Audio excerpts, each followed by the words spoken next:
conversation unfolds, it is becoming very clear how central that project is to the larger political economy of Guyana. We think there's a relationship between that project to governance, a relationship, of course, to the economy, a relationship to bread and butter issues, relationship to taxes. And so therefore, it's a very all-encompassing issue. And it is for that reason that we feel that we should continue the conversation on it. When we planned this forum, we did not know that Site Global would have pulled out. And since then, of course, we know that other development stories around the project. And so today what we want to do is to talk about the Amaila Falls project, its implications for the economy, the political economy, for politics. But we also want to venture out because people have been saying, well, you all have been critical of the way the Amaila Falls thing has unfolded.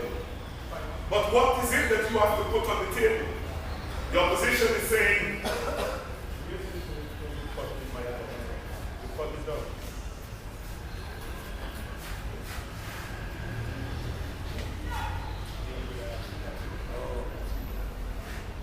yes. Are you hearing me? Yeah. Right. Some people are saying that the opposition has been critical of the project and been saying all that is wrong about the project. And they've also been saying that yes, they want hydroelectric. But what is it that the opposition is putting on the table? We want to attempt to begin that conversation, not only to be critical of Amaila, but also to move the conversation towards an alternative. Our panel today is made up of two eminent economists, Professor Clive Thomas, who's a co-leader of the WPA, longtime professor of economics at the University of Guyana and in other universities across the world, and one who is an acclaimed expert on development economics.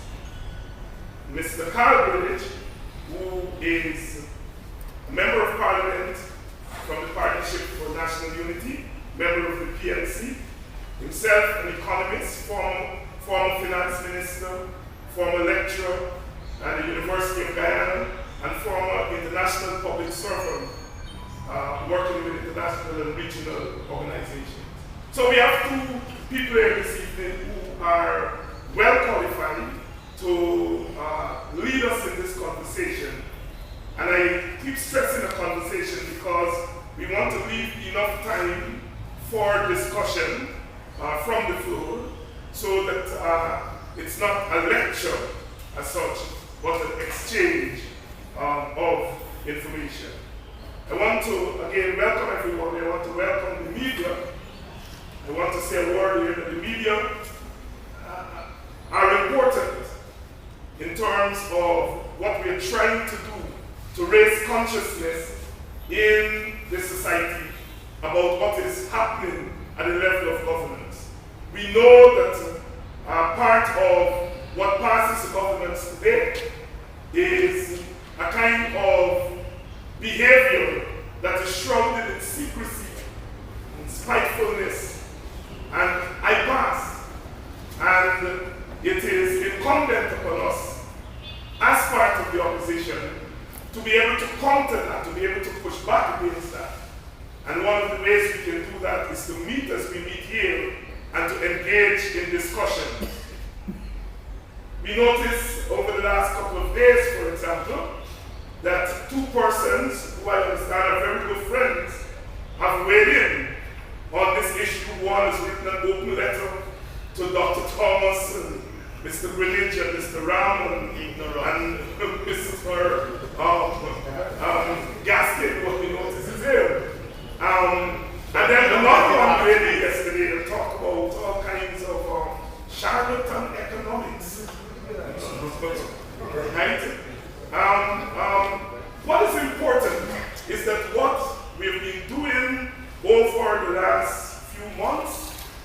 in terms of the level of the media in giving coverage to this issue, at the level of the parliament, at the level of activists, at the level of our technical and skilled economists. What we are doing has had the desired effect. That is what is important. People constantly ask, well, what happened? Where are we going? But we have to recognize when we are we're winning small victories. Because it is these small victories that will in turn lead to bigger victories. So we should consider that the fact that we have pushed back against Amaila, that we have brought it to the point where it is, it shows how much public pressure can play in terms of checking governance. And we ought to continue to do that. So it is for that reason that the WPA has said that it would lead the way in keeping these discussions going with the people. We intend to take them to other parts of Guyana, but of course, Georgetown is the seat of government, and we start here. So let me again welcome you, and let's hope that we have a fruitful discussion here tonight, and that whatever comes out of here will be heard by the rest of the country, and hopefully be heard by those who govern. I want to call on the first presenter, who is Mr. Calvin. Let's welcome Mr.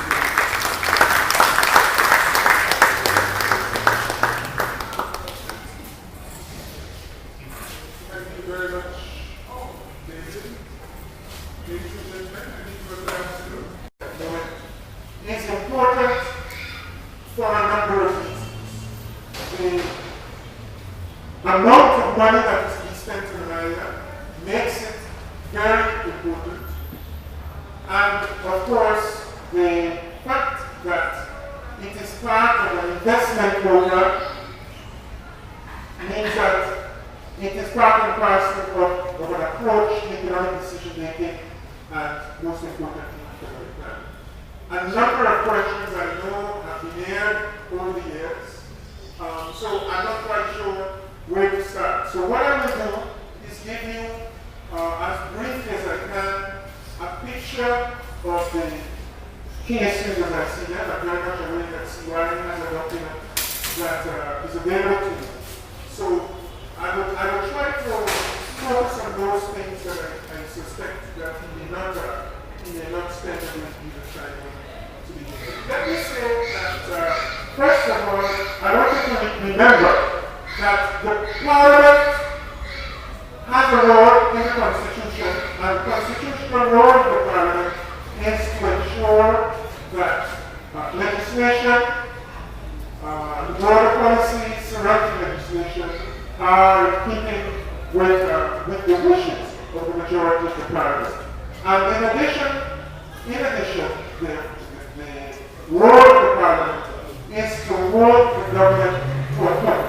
So issues to do with expenditure, which issues to do with broader policies are very much in the remit of the Parliament. I'm mentioning this thing so that you understand.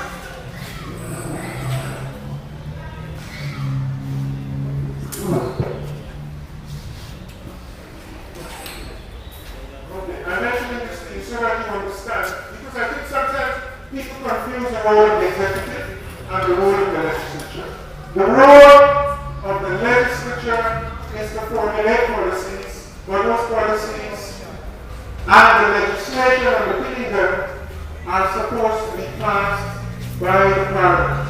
And it is the responsibility of the Parliament to ensure that whatever is passed is in keeping with their understanding of what is in the interest of the country. So people tend to be worried sometimes. We seem to be obsessed with the presidency. The legislature carries the same status as the executive. And the legislature has its remit, the executive has its remit. And it is in the context of the remit of the legislature that we are going to discuss, that at least we have been discussing Amaila. Amaila is meant to be a hydroelectric project which is contributing, or which will contribute to Guyana's energy supplies. And insofar as it is part of the issue of energy supply, then it needs to be placed within the context of a plan on energy. And the first point I like to draw your attention is that the plan on energy as far as the government is concerned is the so-called LCDS, the Low Carbon Development Strategy. For many persons, this is not a plan in the normal sense, in its full entirety. Just to draw that to your attention. Secondly, within the energy strategy, there is presumably an element to do with renewable energy. And within renewable energy, that therein lies the issue of hydro and what hydro is meant, what contribution it is to make to that energy strategy. And in order really to understand the relevance and the importance of hydro in that energy strategy, one also has to be looking for the overall anticipated demand for energy in the course of the short term, the medium term, and the long term. So the relevance of any particular element of your energy strategy will depend also on the overall picture of energy. I'm saying that that picture is lacking, and more specifically, when we come to looking at a minor requirement, the Parliament was given a document for discussion called Amaila, but that document concerned the set aside for the Amaila project, which was required by the IDB. Okay? And the motion which was submitted at the same time was a motion which had to do with the guarantee that the government made for debts and borrowing. In other words, what I'm saying to you is that to understand and fully assess a project of the magnitude of Amaila, you need to see it placed as part of a plan, an overall plan. And I'm saying that what was presented to us was not a plan about Amaila at all. It was a document touching on two fragments of Amaila, and those fragments were what was required by the IDB, rather than an explanation of the project itself. So that is the first thing that needs to be understood. As regards the proposal of the government for Amaila, let me say to you that one of the issues that needs to be carefully addressed in looking at a plan for Amaila is where you are going to locate the project and what quantum it is going to generate. So that side of it, in other words, the picture that was fashioned by the technicians in the 1970s, 1997, and so forth, is a picture that recognizes that you can't take one hydro and put it on a river, and then 5 years later you decide to leave more energy, you take another hydro, you build another one on another river. One of the most obvious things is that when you generate hydroelectricity at a certain point, and most of our sites are far from where we consume the electricity and far from the coast, behind itself is 250 kilometers or more, you need to bear in mind that it needs to be taken to the coast where it's to be consumed. And therefore, consideration has to be given to transmission lines. The infrastructure associated with the hydro is not just the hydro plant itself, but transmission lines. And if you're going to have more than one site generating power, you need to plan it carefully so that you are not building, for example, a small hydro plant in one place carrying power 200 miles, another plant somewhere else carrying power 300 miles. You need to have an optimal path that can, as in doing buses, you will find a main street and then you will have routes that feed it. And depending upon the routes that you're using, then you design the main street to minimize the cost of the various or transmission line network that is in place. Am I making sense to you?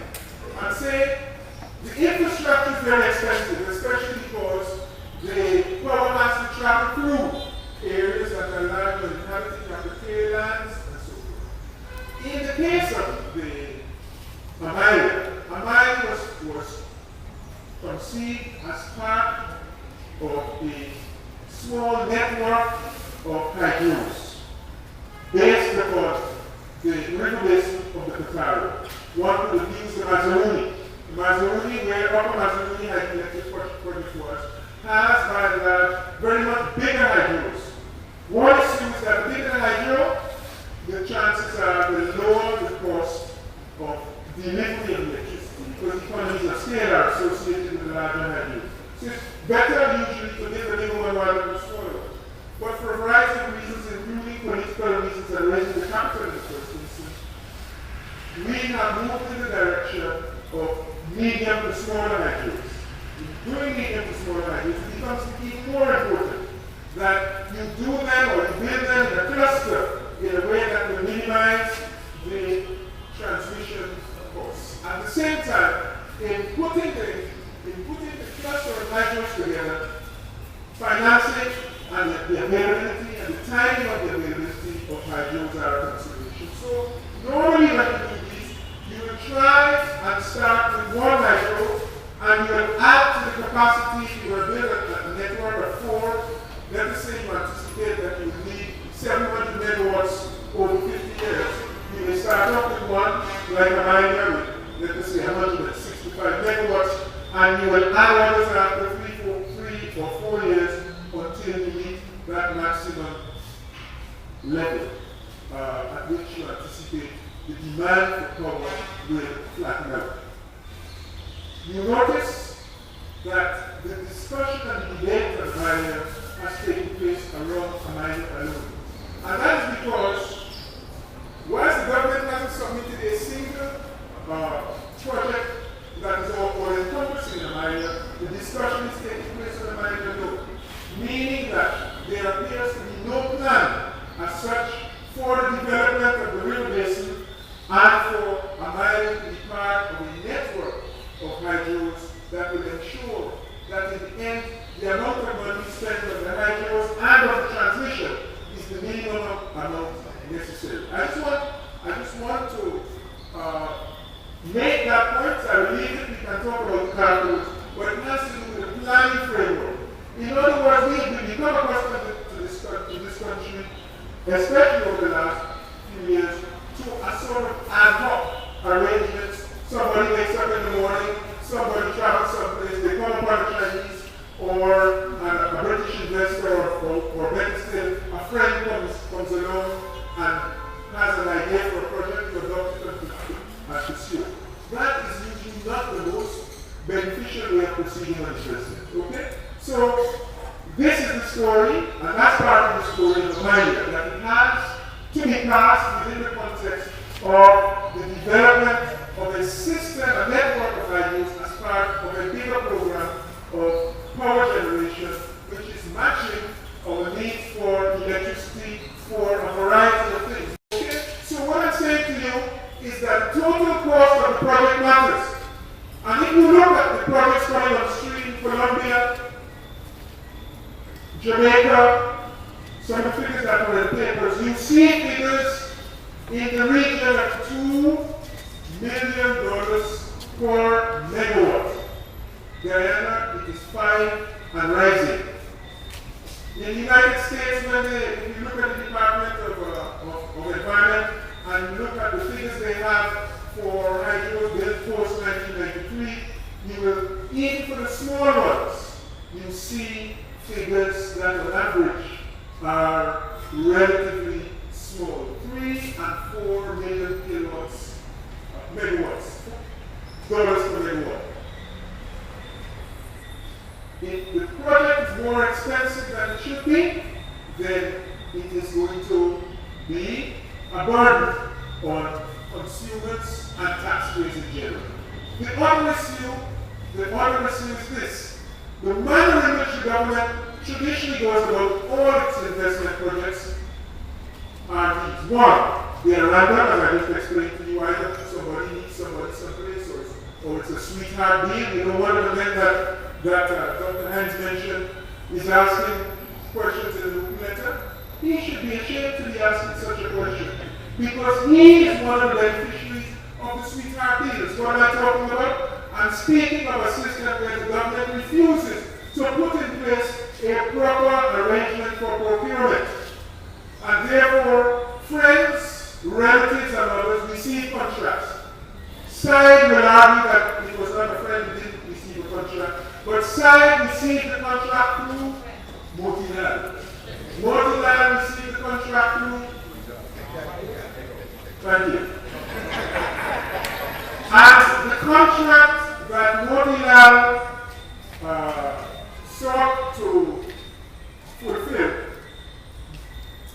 was not fulfilled by him. The contract had to be taken away from him. It was taken away from him, and the normal safeguards the government would have, the normal safeguards they would have, were missing. Okay? The normal safeguards were missing. Now they're in court trying to sue a company for something that the government was negligent in ensuring. And so when I asked what are the competencies of those people who are handling billions of dollars of Ghanaians money and see their job as standing up on a platform and doing the business work by crossing over the politicians? That's what I'm asking about. If the person knows their job, then they would know that when a contract is issued, okay, and when the tender document went out, it made reference to the guarantee, the undertaking that the contract was supposed to provide. And you let that undertaking lapse because you are busy allowing the contractor to continue work that was shown in the first place. You want to facilitate the contractor. A project started at $15.4 million US, and today it is going to be far in excess of $30 million US. That is not the ideal itself. It is an ancillary, it is the road to the ideal. It is the road to the ideal, and the cost is escalating by that amount in a relatively short space of time. And in that short space of time, the hydro project progress itself is subject to escalation. What I'm saying to you is that the rate, the cost of the project matters, the overall cost matters, and the rate matters. In other words, the tariff that will be paid by the consumer matters. Because to the extent that the project is more costly than it should be, if it is more costly than it should be, then the tariff or the rates that you pay as a consumer will be more than it should be. It means less real income for you. So there are concrete issues here, and the issues are issues that affect your pocket. There are issues with which you should have a concern. Now, in relation to the modalities for raising money, it has been argued, and I think quite justifiably, that the financing costs, the various arrangements in place under the Amaila arrangement for acquiring the monies are part of the reason why the project is excessively expensive. Again, I don't want to go through all of these in detail. We can talk about them, and I'm sure some of these will be addressed by CY. You're speaking of the first arrangement in which the government gave a license to Motilal under arrangements that are less than transparent. Okay? If you don't want to open employment for everybody around, you can always employ a broker, but just 2 minutes before you employ, you put out an advertisement. The advertisement runs for 10 minutes, you withdraw it, and you say the only applicant is your brother. Okay? That is one way you can do it. And there are many, very different ways by which this government handles contracts. The one pertaining to the issue of the license was one thing. Motilal gets a license, it's renewed at least 11 times, I believe. At least 11 times, and it is handed over or subcontracted in a questionable legal way, but illegally, to a site.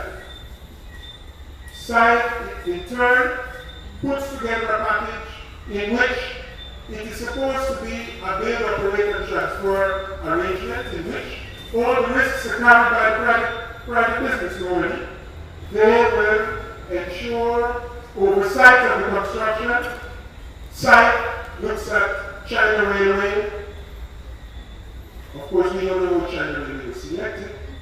Again, coming back to the question of procurement. And site in turn manages the project once it starts. In return for managing the project, site receives a variety of fees and it gets a rate of return on the capital that is invested in the project.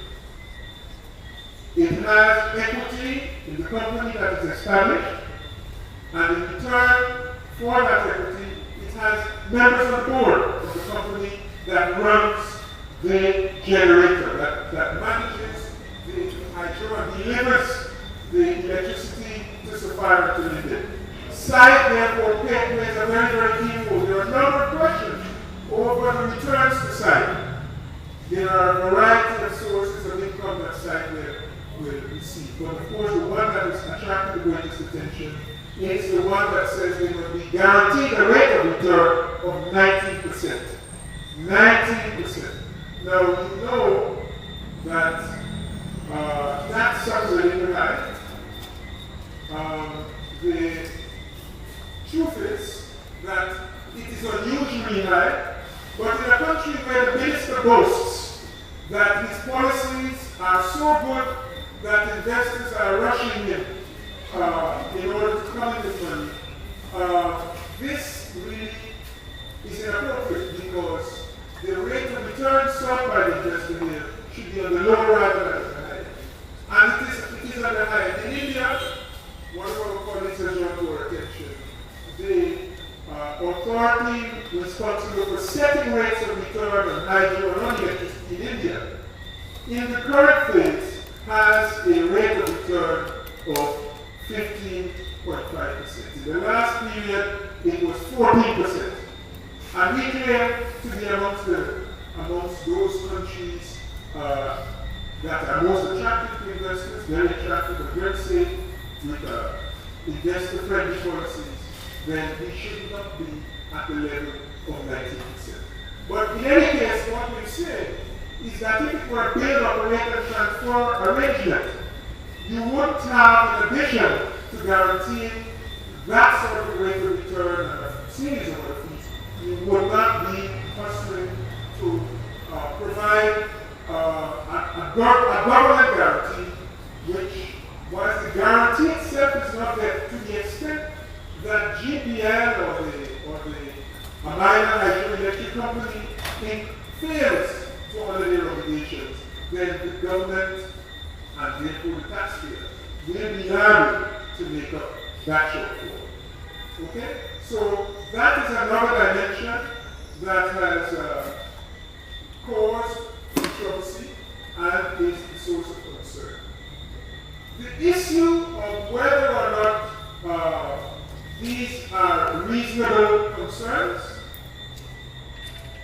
are issues that I think, again,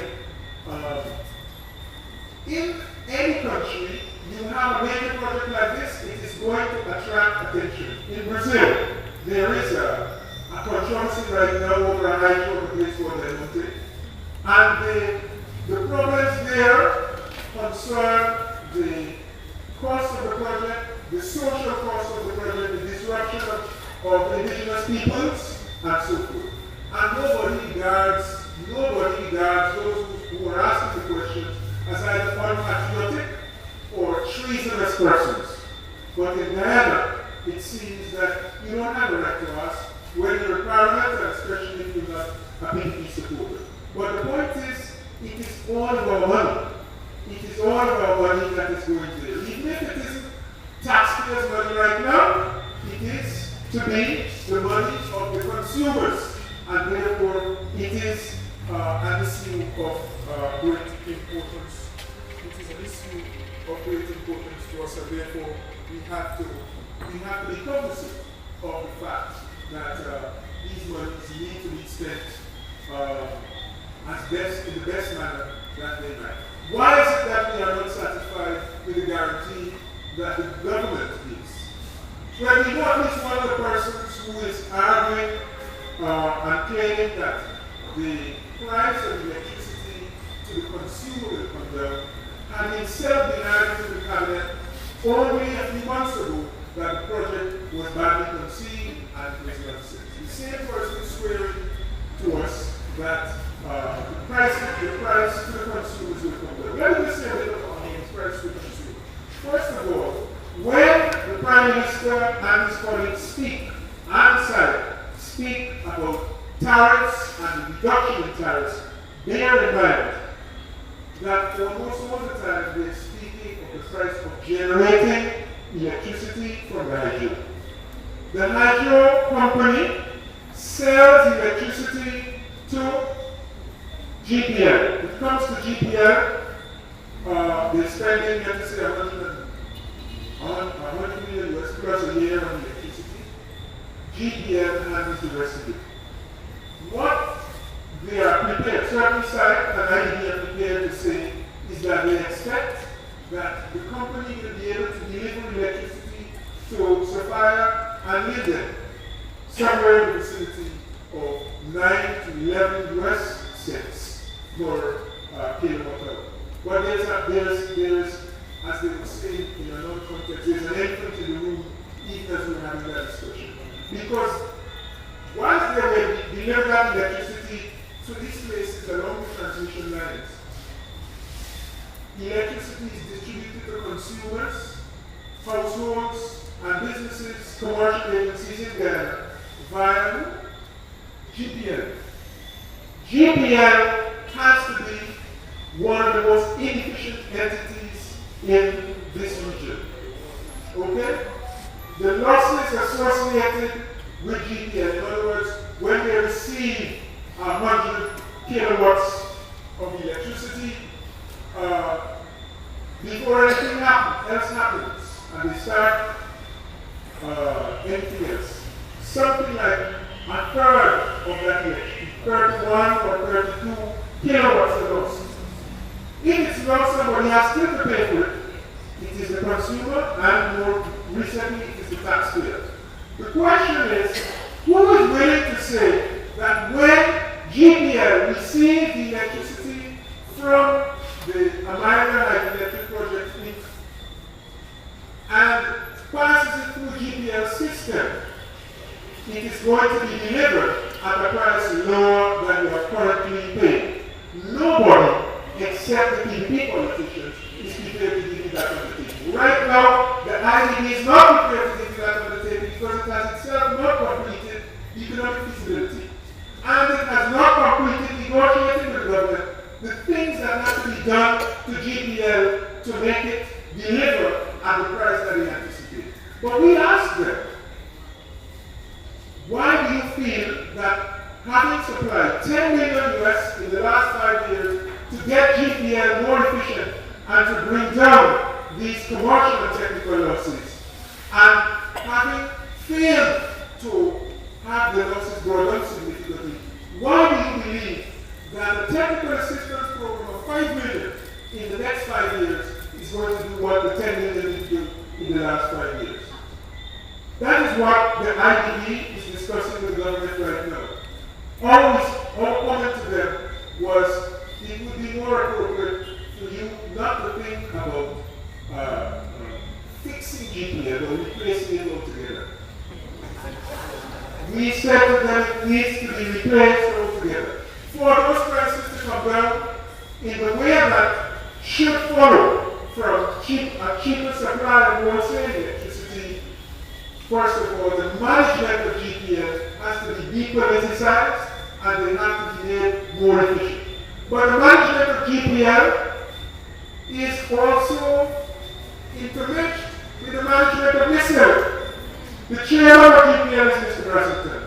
And I was asking what it is that makes him so outstanding that he can be handling so many billions of taxpayers. Up to today, I have not an answer. But if you look at the contract that was issued to Fit Mortiland, and the management of that contract that the team that manages the government's business in relation to this massive project is a team of no technical consequence. Let me say that way. It is of no technical consequence, and part of the problem lies right there. And that is why, instead of coming and explaining what they've done and why they've done or admitting mistakes, they can seek to be standing on platforms to consult parliamentarians when they are paying the taxpayers' money. So, first of all, the first reason why you can't take the word of the government is that the government itself cannot guarantee the efficient running of GPL, even with money from the International Development Plan. There are a number of other things, but let me leave that with you. When the President draws our attention to all the information provided and the undertakings he gives, and remind you that the last project, the largest of the large projects undertaken by this government is, of course, scheduled. $200 million in schedule. When people complained about the award of contracts, remember, that was part of the debate, that was part of the issue. What is the tendering process? Where is it that this contractor has the experience to carry out this work? A whole set of noise, but no sensible answer. We have the same thing in relation to the so-called specialty hospital, where the contract is awarded to a company that is not a specialist hospital construction company, where the company that bid and had experience in the specialist hospital doesn't get the contract, but one that has no experience gets the contract. Marriott, where the contract is awarded, we don't know how. What I'm saying to you is that this experience with the government giving undertakings, even though we know there's malfeasance in the award contract, it's worth nothing. Because in the end, they gave the public the undertaking that SUPO would be doing so well as a result of schedule.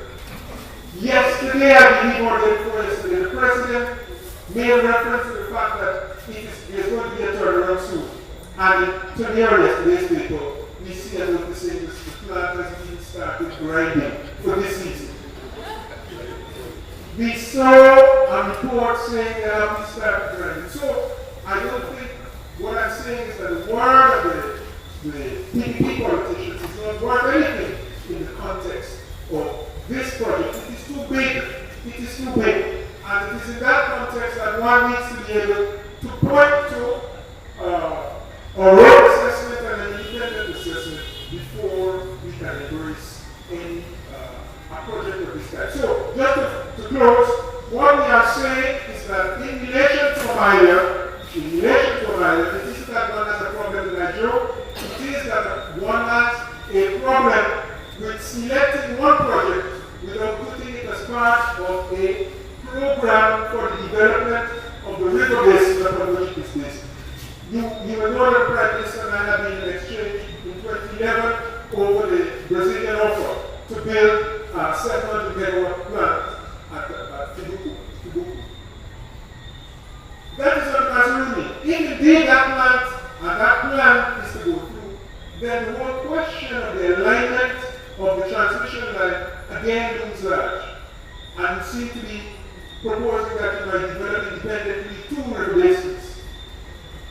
In other words, we need a more sensible integrated program. Close to Amaila, there are gold mining operations taking place. At least one of those gold miners seems to feel that they are obliged to put up some small hydro project. In other words, again, we seem to be into a process and operate. So, you need a proper plan in which Amaila is clearly seen to be part of a system for the development of, let us say, 3 or 4 hydros that are integrated using an optimally located transmission line. You need to go back to the drawing boards as regards Amaila itself to look and ensure that the cost of the project in terms of the construction and the capital is as low as possible. You need to put in place a team that manages the business of the hydro, oversees the investment, that is more competent or has competence to do such work as opposed to the team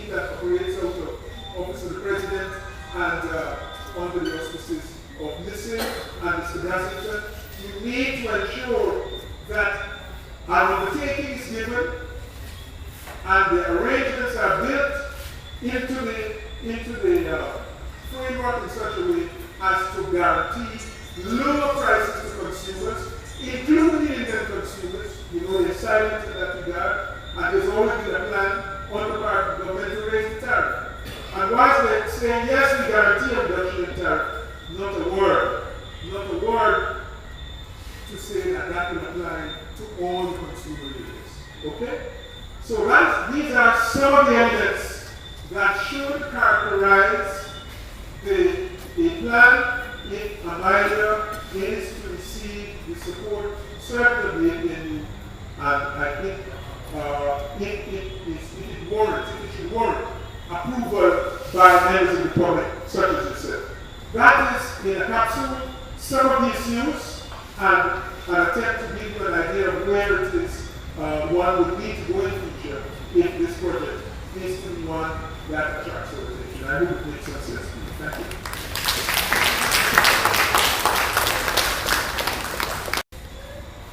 I think that's a very important issue. I want to try to mention about 8 and 9 specific concerns that need to be addressed. One of the issues that I feel that the foresight global and the data foresight Inc. is allowed to meet the short development, that they must have the legal and moral responsibility to the public dialogue. I feel that we at the Sham should demand the license back. On top of that, we should demand that all other licenses and memorandums of agreement and understanding that exist in regards to the exploitation of hydro be made public.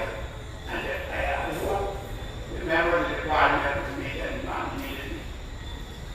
I also hope that all the legal and moral responsibilities we have to individuals and businesses in the guide because they feel of the economy be immediately settled.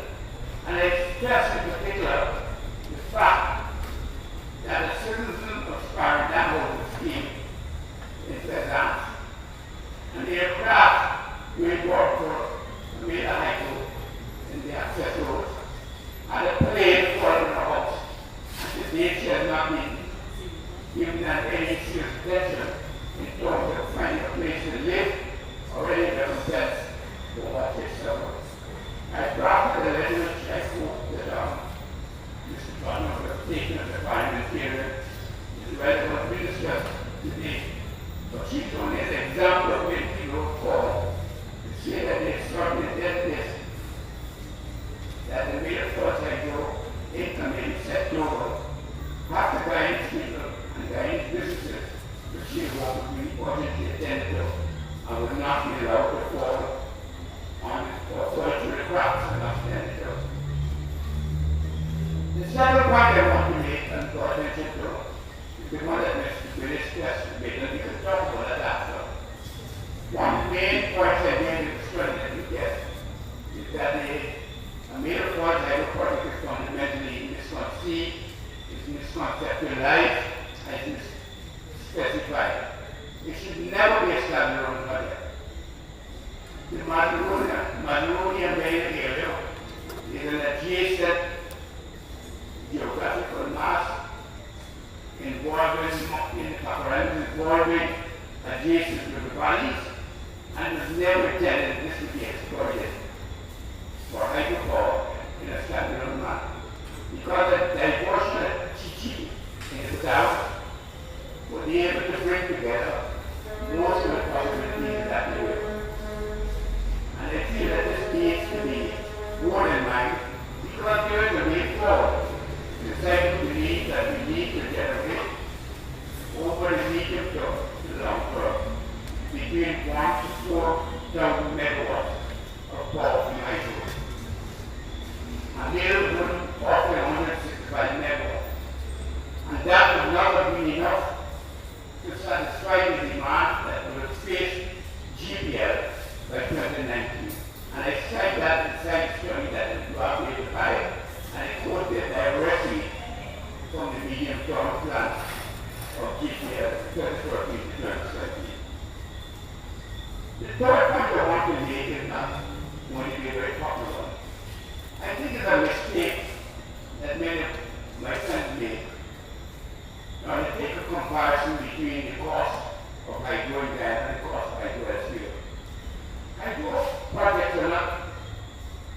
things you buy off the shelf, they tailor made. And therefore they're bound by the ecological, economic, the technological, the structural, the legal, and institutional, the financial certification, the policy and capacity, environmental law and factors. So you can't make comparisons across the board.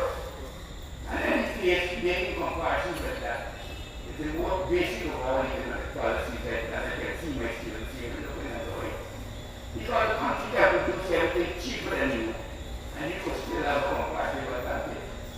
So the fact that the costs are cheaper everywhere else in the world does not mean that we don't have a comparative efficiency in terms of production of agro. And that's the relevant consideration.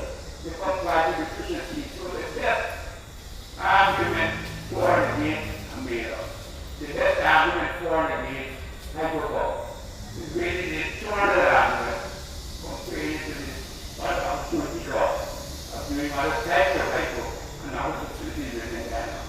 A comparison between completely different environments might be a guide, an indication of something that we should take into account. But it really means nothing when it comes to the deal with relative creation, relative prices, relative cost, or relative efficiency. Absolute efficiency don't matter in this world. The other point that I think I want to touch a bit about is that enough has been revealed to make it very clear that the final price of hydro, of the hydropower delivered through GPL, will be very high. First of all is the cost of hydro itself. Secondly is the cost of the thermal backup that GPL service has to maintain in case the hydro does not work all the time or does not deliver power continuously. And that's supposed to be large, as much as 50 megawatts. That's probably nearly 40% of what they're producing now. There's also the readiness cost to make GPL come to the position where you get distributed cycle. Already expect in the past development period up to 2013, but up by the end of this year, nearly $100 million. And the press has been reporting that there's a suggestion they have to spend another $250 million. That is US dollars to make GPL efficient and capable of delivering and distributing this electricity to individual consumers. Now to break down that cost and for kilowatt hour, that also adds significantly to the price. It's also the guaranteed rate to be dormant. I spoke about the 19%, which means that we pay back the equity after 5 years and for 4 months going through time. Also, CPL also has to pay back the loans it got from Petrochemical, Venezuela, and China. I know those are soft loans because under an IMF agreement, they don't to give a concession of at least 35% on interest rate. But nevertheless, when you add all that together, it means that the cost of electricity delivered from GPL will cost more than the electricity received from the hydro facility. It takes more, in other words, to distribute the hydro that the hydro electricity. Given the fact that they claim they can sell it for 11 cents, or they can buy it for 11 cents. I looked at the data in the GPL medium term plan, and I worked this out. And by 2017, the price at which GPL projected to be selling electricity will be more than twice the price in every single instance, every single tariff category, than that it received, or that is about 11 cents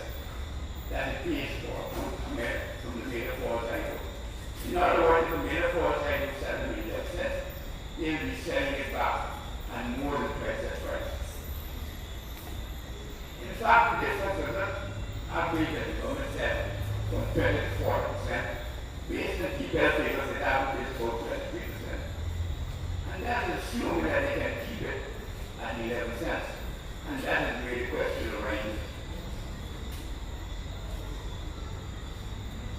These categories that I look at for this calculation include the residential, the commercial, and all types of industrial.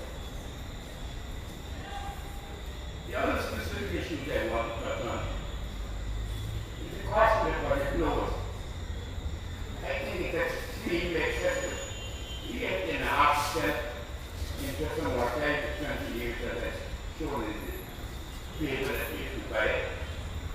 Comes up to 540 plus $1 million US. Plus the principal, which gives you some well about $1 million US. The 90% guarantee rate with the guy talked about that again is that. And I don't know that is not a factor of the federal taking advantage of our weak negotiating skills, or whether they claim the levels are so high now that they have to charge 90% and they consider that the low end of their charge given the risk of the face. But then that's something if the company feels that it needs to get 90% return needed. They're starting money every 5 years or so, just over 5 years. And that's the only way you can take a chance in terms of risk and capital, shows you how risky they themselves in the project. I also think that even though the parliamentarians are not here tonight, that we need to at least commend the public statement by the APN that they have done a series of consultations across the country. I think the figure they've given is 60 across the 10 regions provided. If that is true, if there were those many, and I have no reason to doubt it, that many community consultations, then this is a first to the history of Ghana and important issue like this. And I think we should be commended for that. The only issues where I want to talk, I should say something about, but I decided not to talk because I'm getting the right number. The question of debt and contingent liability. I do not think he even understands the meaning of contingent liability. Simply for the contingent liability and liability, which is getting a few key events, a company or a company may have to pay it. This happened in the case of Crico. When a company collapsed, it is not because the government of Ghana or the government of Trinidad owed proportion to our money, people with money. But it became a contingent liability because if the government had not intervened, they would have seen domestic chaos, domestic unrest. So wherever there is a legal or a moral responsibility to meet the liability, a government will have to intervene. Take the case of the United States and the debt and the made debt. Financial crisis reality of the day. The TAR project of assets the government over. The money owed by those banks were not the money that the American government loaned. So the government could not allow the risk to go through that it would disrupt the financial system, bring the economy of the United States forward and not cover for it. So that if the contingent liabilities of a government before all those liabilities that it must cover in case of two events, force them to intervene in the marketplace. If the rate of oil cycle collapses, or at least we take this in as it has collapsed, there's no way the government will avoid the responsibility of government to meet the debt of that company. So even though there is a legal chain of responsibility we look at, there's a moral and a chain generated an interest of citizens. Once the citizens feel that they have to get their interests protected, the government has to step in and eat the liability. There's no way out of that.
revealed by what's happening here are two.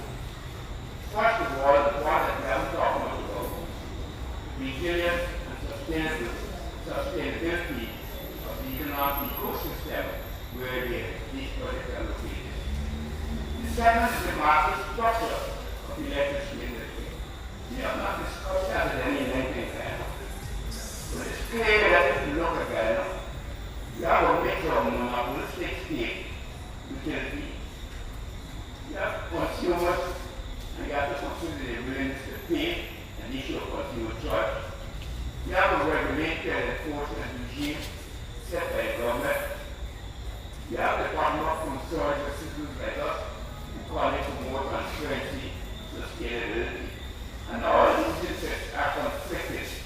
And because they're conflicted, and the mix of stakeholders so varied, it becomes a very complex issue to resolve. So we have a great social problem, an organizational problem, a management problem, dealing with conflicted interests that lie around like a power or politics yellow, and like a power politics yellow. The short concern is that without persuading that I feel is important, is that if we have a situation where the demand for electricity exceeds the supply, and we likely to have after 2019 based on GPL's own projections of mine, there's a good general rule we can expect the prices to rise. So if the price rise that I indicated for by 2017, it's not a dynamic price rise because it doesn't take into fact, into account the fact that demand is expected to grow faster than increments in supply. Since we plan GPL, not GPL, Amaila project and the standalone project. So Amaila is faster and less. It's added to by more and more problems. It's soon one of the great bottleneck of being inadequate for the demand for that power. So we have a situation where dynamically through time, supply demand is going to grow faster than supply. And therefore, threaten that prices will rise. And furthermore, we also have, and it's true for all hydro projects, the risk of some instability in supply. And therefore, then we have this pressure for rising prices. We have the pressure in favor of volatile prices, because when there's shortages of population in supply relative to demand, the consequences of the price levels can be volatile. And if they're not volatile prices, it means volatile profitability will be there. So in that case, we monitor situation which is not going to be comfortable for the future of the electricity industry. The third aspect of this development shifting that we should consider is that new utilities projects and the government talks about, they have an investment phase strong in the sectoral links, because although we constructing hydropower steam, we will be demanding inputs from other industries. We also have multiplied effects because we demanding goods and services and works from other producers which generate income, which they don't understand.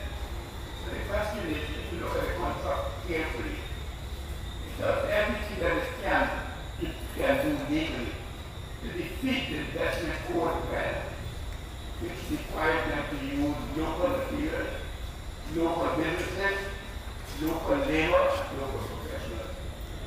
So it tries to minimize the opportunities for the sector leadership as to multiply effects for this. But I think the last month of the also attention in relation to this economic issue. Constantly interview given by the guy who the chairman of China's Hydroelectric Corporation. He's the author of a recent book called China Fortune, a tale of business in the new world. These are the points that he makes, and I think I want to put them out here to show you how dynamic the situation is.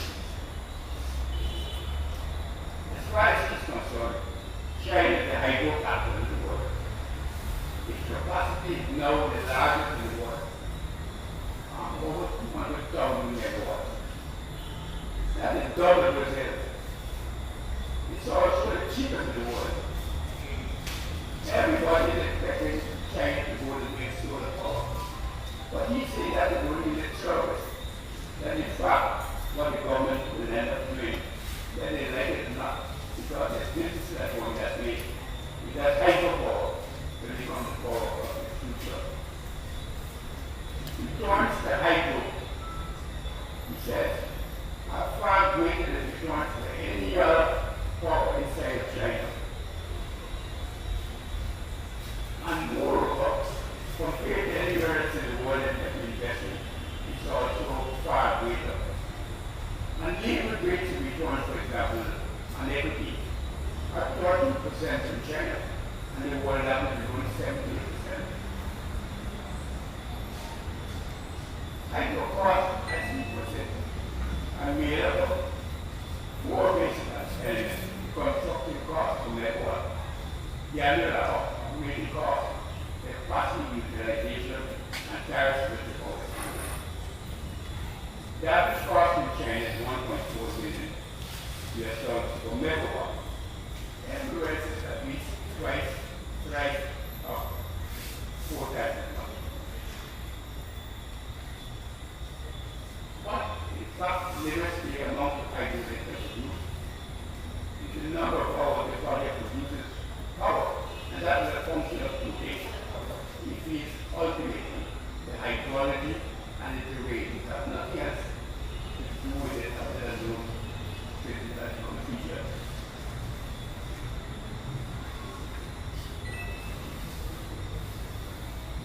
He says the most important ingredients of construction that they found everywhere they work in the world are men and concrete. And the average nowhere in the world are two cheaper men and concrete than in China. So that gives you a perspective of the way this industry is evolving. It means you will know what we expect to make in this development. And yet still can have a comparative advantage, even though the rate of using how much is the right of the world. And that is where we have to look for it, and we have to look for the relations of other opportunities that the team is probably Guyana, and not by a global comparison. The last thing I want to do very quickly is to talk a little bit about gray again. I think the most important and the most obvious weakness of what has happened so far is that we clearly lack an inclusive, independent, authoritative, and legally empowered national economic commission, or as I would say, a white Bible has here, a national public office, national technical office. A government body like the four that is really made for the young people. That is our principle. We would never fulfill this function because this work will not be respected. I mean, even the professionals that go there, like Barcelona, go to Costello, they don't go to this customer economics. So they cannot, under any circumstances, replicate what I'm speaking about, something that is authoritative, independent, and can therefore pronounce these matters for the benefit of all citizens. I don't mind my analysis being subject to them, scrutinized by them, analyzed by them. So and that's the way to speak, that these form the inputs into which the debate is played by independent professional opinions. The clearest speeches of what is required is that we do not have that one within the air. The second thing that has become apparent from the debate is that we do not have an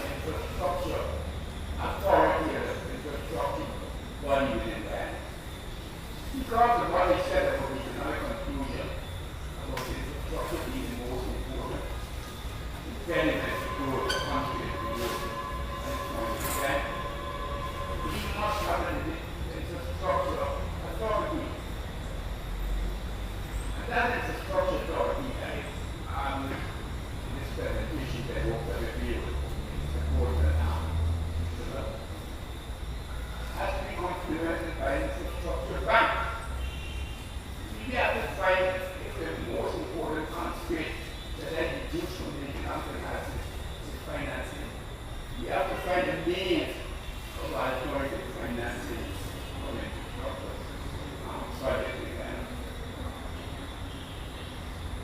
And this infrastructure fund has to concern with circulating, selling, trading in bond issues.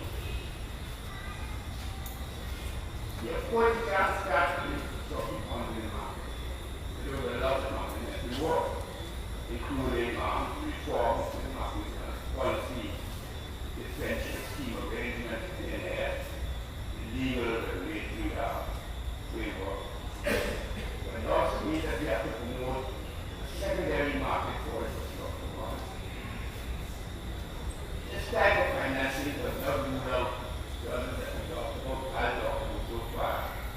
It does not rule out the typical private business model. It doesn't rule out the group arrangements they build, operate, and so on. It does not rule out the public finance models, like the money provided by Amaila. It does not even rule out state-owned enterprises. All those can coexist with it. But infrastructure bonds, I think, are indeed suited for some projects, particularly the projects that we put into units that are separate, even though they be linked to other things. Let's say Amaila part of a multi-stage development hydro. If you can isolate it, Amaila project itself for a purpose of one issue, it becomes a very market instrument. And one of the best way to make it attractive, to make it tax exempt, to give tax credit bonds, to give tax relief based on the amount of the bonds that you purchase. You will seek to develop a market with bonds outside the band. Then if you're also a financial sector, you will try to own markets or that you can talk about.